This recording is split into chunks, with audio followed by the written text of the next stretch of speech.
Olá, amados, a graça e a paz do nosso Senhor Jesus Cristo esteja por sobre a tua vida. E preciso de que você no dia de hoje abra junto comigo a tua Bíblia, no livro de 1 Reis, capítulo 17, verso do 8 ao seguir. 1 Reis 17, do 8 em diante, nos diz o seguinte: Então veio a ele a palavra do Senhor, dizendo: Levanta-te e vai a Sarepta, que pertence a Sidom, e habita ali. Ordenei a uma mulher viúva ali que te sustente. Então ele se levantou e foi a Sarepta. Chegando à porta da cidade, estava ali uma viúva apanhando lenha. Ele a chamou e lhe disse: Traze-me, peço-te, no vaso um pouco de água para eu beber. Indo ela buscá-la, ele a chamou e lhe disse: Traze-me também um pedaço de pão.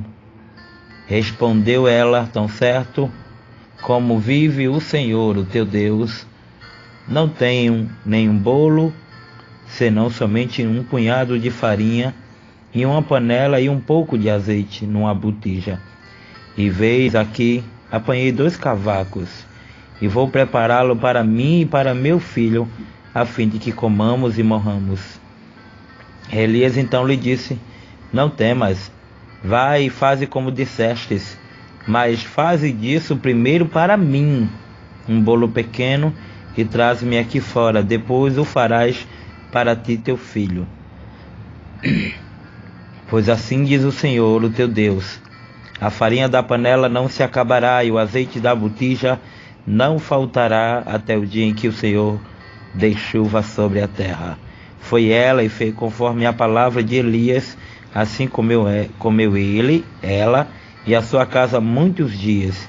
Da panela a farinha não se acabou, e da botija o azeite não faltou, conforme a palavra falada por intermédio de Elias. Vamos orar?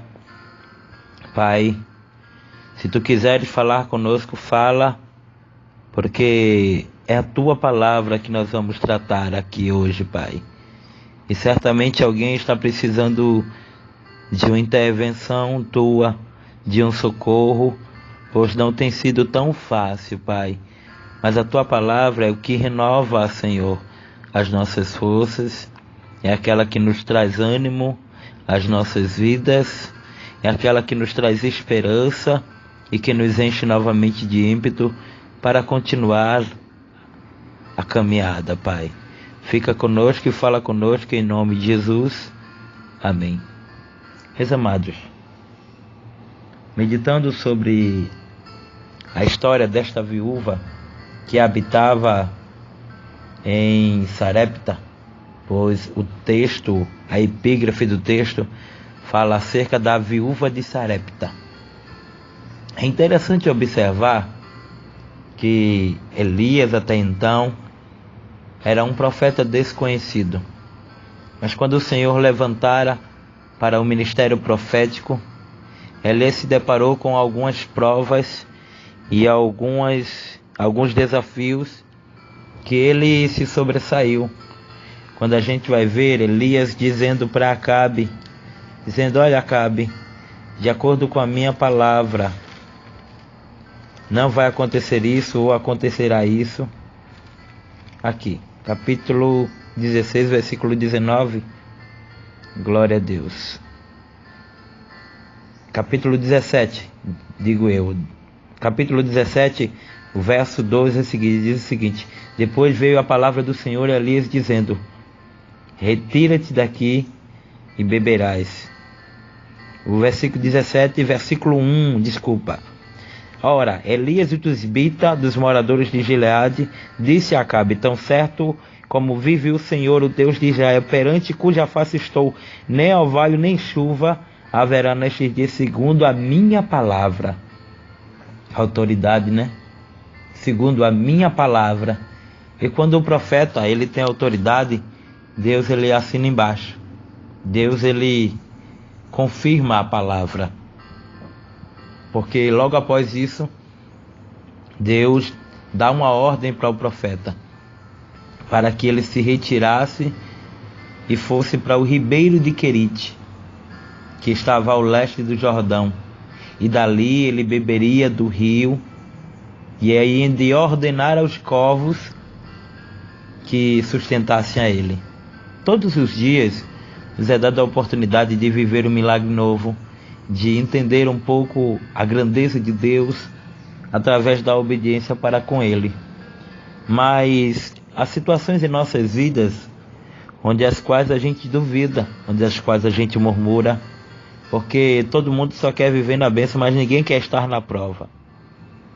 E entendemos aqui que Elias estava fazendo tudo conforme o Senhor havia o orientado.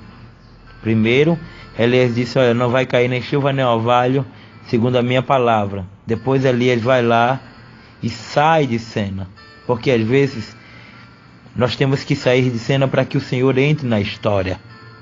Existem pessoas que falam demais e por falar demais terminam com o que muitas vezes paga preço. Mas a gente vai ver aqui Elias tendo cuidado de falar tudo. Elias tendo cuidado de viver a profecia que ele estava acima de tudo profetizando. E Deus vai dizer para ele: olha, Elias. E Elias vai viver naquele tempo ali. Passou, segundo os estudiosos, 2 anos e meio. Elias sendo sustentado pelos corvos. E quando isso acontecera, Deus então chama Elias e diz: olha, Elias, eu estou te dando ordem, vai lá em Sarepta, e ali eu ordenei uma viúva que te sustente. A gente fica entusiasmado com o relato bíblico, porque quando a gente vai ver que esta viúva não tinha uma condição favorável boa, que esta viúva estava vivendo, pagando preço, e ali também o Senhor estava provando a viúva, porque quando as provas se encontram, a gente começa a entender a dor do outro. A gente começa a ver que, na verdade, quando a gente faz para Deus, Deus ele então se responsabiliza com aquilo que ele falara. Talvez, meu amado, minha amada, você tenha muitas vezes questionado e não tenha feito para Deus. E depois quer cobrar a Deus algo que primeiro você não está fazendo. E essa palavra, quando o Senhor falara ao meu coração, eu estava aqui meditando. Como é que Deus pega um profeta, estava vivendo bem, sustentado pelos corvos, tinha água, tinha tudo, e Deus disse: olha, sai daí.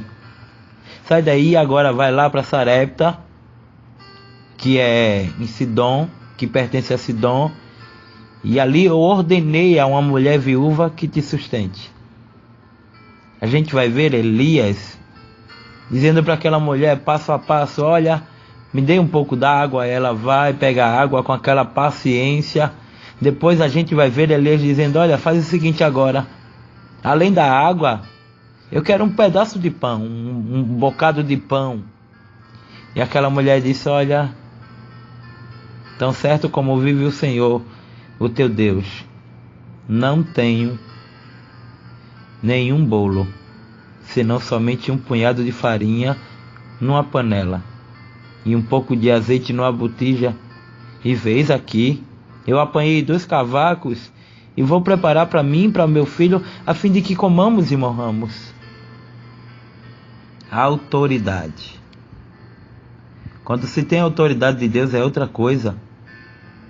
Ele chega para aquela mulher, dá uma ordem, e aquela mulher, acima de tudo, diz: olha, amém. E será que é fácil, muitas vezes, a gente olhar que o nosso filho está com fome, e Deus chegar e dizer: olha, faz primeiro para o profeta. É como se Deus estivesse dizendo para nós com esta palavra: olha, primeiro faz para mim. Antes de você cobrar, primeiro você tem que fazer para mim. Você não tem feito mais a minha obra, você tem se escondido, tem arrumado desculpas, pretextos, e por conta disso está pagando este preço que agora está aí. E o Senhor tem dito hoje para você: faça primeiro para mim. Ana estava relutando e dizendo: Senhor, eu preciso, eu quero um filho, eu quero um filho. Mas quando Ana mudou a oração para dizer: se o Senhor me der, eu vou te dar de volta Aí Deus disse: gostei dessa ideia, eu assino embaixo. Hoje, o Senhor está dando uma ordem espiritual. A partir do momento em que você começar primeiro a fazer para Ele, você vai ver muita coisa mudar. Tanto no âmbito espiritual, como no material. Porque Deus trabalha em várias áreas, desde que acima de tudo mereçamos. Quando a gente ainda ver aqui aquela mulher tomando uma atitude de fazer primeiro para o profeta, Deus multiplica.